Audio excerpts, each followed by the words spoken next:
क्या खूब सजन दियां अखियां ने, क्या खूब सजन दियां जिवें भर के सुराइयां रखियां ने। तू अजे मेरा यार नहीं डिठा जिन्नू वेख के चन शर्मावे। अद्धी राती दिन चढ़ जावे जे ओ रुख तो निकाब उठावे, ते जे ओ निकले सैर करन नू सारा गुलशन सीस नवावे। हते धरती लिफ लिफ जावे जे हथ फुल्लां विच रखदा, हथ फुल्लां तो वध जावे।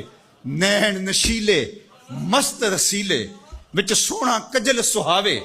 अख उगड़े ते इंज पिया जापे जिवें मैं खाना खुल जावे, ते जे ओ खोले पेच जुल्फ दे अते राही राह भुल जावे।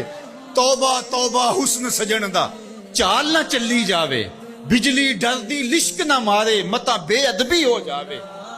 इल्म खुदा ने इना दिता अकलां विच ना आवे, अकल खुदा ने इनी दिती इल्मां विच ना आवे।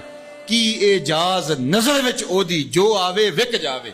खुल्क ओदे ने मोह लई दुनिया कोई विरला ही जान बचावे। आजम एडा सोहना माही सानू किधरे नजर ना।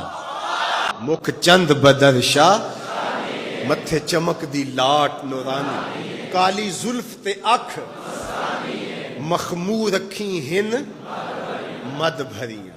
दो अबरू कौस मिसाल दिसन, दो अबरू कौस जैती नोक मिया दे तीर छुटन। लबां सुरख आखां के लाले यमन, चिट्टे दंद मोती दियां हिन करियां। सुभान अल्लाह मा अजमल का मा ahsana का मा अकमल का। किथे मेहरे अली किथे तेरी सना, मुश्ताक अखी किथे जा लड़ी।